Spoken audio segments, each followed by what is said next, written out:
Bonjour les Vendéennes, bonjour les Vendéens. Je vous propose aujourd'hui une chronique consacrée à l'un des trésors du terroir vendéen, le vin. Oui, j'ai bien dit le vin. Et je ne vous parle pas de l'Oberlin, du Noah ou du Franc-Blanc que nos grands-pères cultivaient eux-mêmes et servaient à la cave dans des verres sans pied à la propreté approximative. Non. Nous allons nous intéresser aujourd'hui à un monde d'appellations d'origine contrôlée, de cuvées, de millésimes, régulièrement récompensés au niveau national. Le monde des fiefs vendéens, et pas seulement. Avant de faire le tour des fiefs, je vous propose un petit voyage dans l'histoire. Comme partout en Gaule, ce sont probablement les Romains qui ont planté les premiers pieds de vigne en Vendée. Ce qui est sûr, c'est que nos ancêtres buvaient déjà du vin à l'époque, puisque des fouilles archéologiques ont mis à jour les vestiges d'une cave datant du 1er siècle près de Chantonnay. Ce sont ensuite les moines qui, au Moyen-Âge, ont développé la culture de la vigne pour la consommation de leur communauté. Ce sont les premiers fiefs.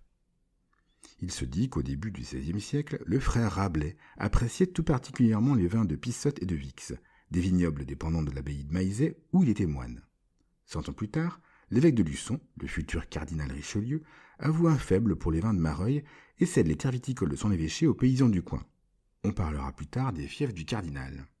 Admettons toutefois que pendant des siècles, la renommée des blancs, rosés et rouges bas poitevins, puis vendéens, ne dépasse guère les frontières du département, voire même des communes où ils sont produits.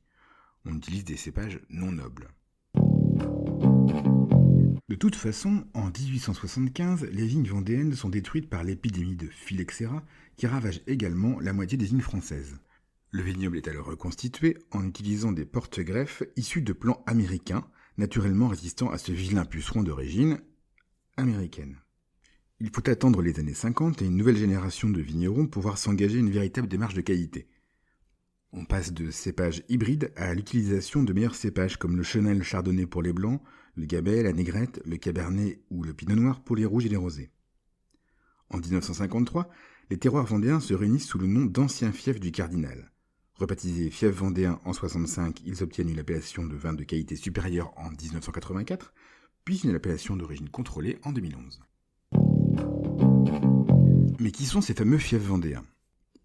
Il s'agit aujourd'hui de 5 terroirs, Brême, Chantonnay, Mareuil, Pissotte et Vix, couvrant moins de 500 hectares et cultivés par une vingtaine d'exploitants à peine. C'est le plus petit des vignobles français, mais pas le moins dynamique, puisque la moitié de la production est à travailler en agriculture biologique ou en biodynamie, une méthode de culture qui proscrit tout produit chimique de synthèse. Les 170 hectares du vignoble Morat à Mareuil, les plus grands de Vendée, sont ainsi passés depuis plusieurs années en culture biologique ou sont en cours de conversion bio. Et puisque nous parlons de Mareuil, c'est ici que nous allons commencer notre balade. Mareuil, c'est le plus vaste des fiefs vendéens. Il représente plus de la moitié de la surface cultivée en Vendée. Il s'étend sur 7 communes des coteaux du Lay et de Lyon.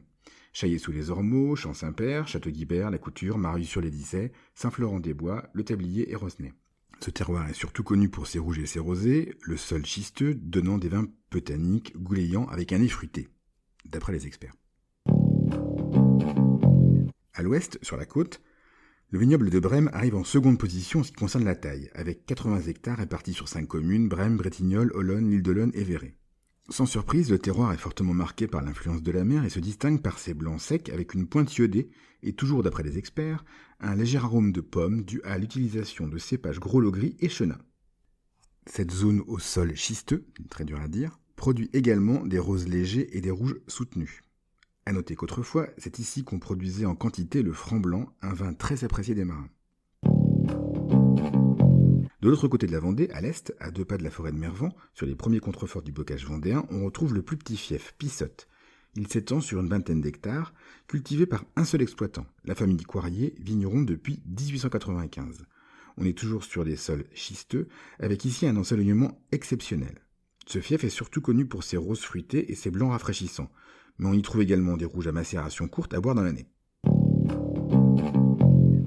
Pas très loin, on enchaîne avec le vignoble de Vix, qui se trouve sur un ancien îlot calcaire du Marais Poitevin. On y produit des vins blancs qui ont la particularité d'associer le cépage Sauvignon au cépage traditionnel des blancs vendéens, le Chenin et le Chardonnay. On y trouve aussi des vins rosés et des vins rouges puissants et généreux. A noter que la famille Mercier, qui exploite ce fief, est mondialement connue pour son activité de pépiniériste vinicole.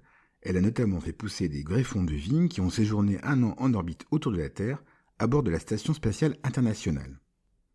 A noter aussi qu'à Vix, on trouve un autre vigneron au parcours étonnant, Christian Chabiran, qui a créé son prieuré de la Chaume sur des terres n'ayant jamais connu la vigne. Il faut ensuite remonter vers le bocage pour découvrir le dernier de nos fiefs, qui est aussi le plus récent à avoir rejoint l'appellation en 2011, Chantonnay. Tout petit, 18 hectares, morcelé en plusieurs parcelles sur les coteaux du Lay, il se situe sur une faille carbonifère, celle qui était autrefois exploitée par la mine de Fémoreux. Un sol qui offre une grande diversité et sur lequel on produit des rouges puissants et complexes et des blancs généreux étendus. Ici aussi, on ne trouve qu'un seul exploitant, le domaine de la Barbinière de la famille Orion. À ces 5 fiefs, il ne faut pas oublier d'ajouter les muscadets de Vendée.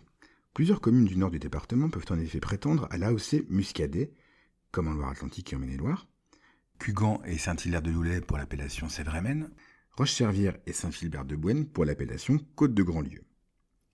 Si nos nectars vendéens gardent une image de vin léger pour les vacances, ce qui est très vrai, on trouve aujourd'hui des vins vendéens sur les plus grandes tables du monde. C'est ainsi que le Nora, un restaurant danois élu meilleur restaurant de la planète à 4 reprises, propose à ses clients un blanc du domaine Saint-Nicolas du Brémois Thierry Michon. C'est tout pour aujourd'hui. Je vous rappelle que l'abus d'alcool est dangereux pour la santé et qu'il faut le consommer avec modération. Je vais donc être modéré dans ma dégustation. C'était Sébastien de la page Facebook Le Saviez-vous Vendée.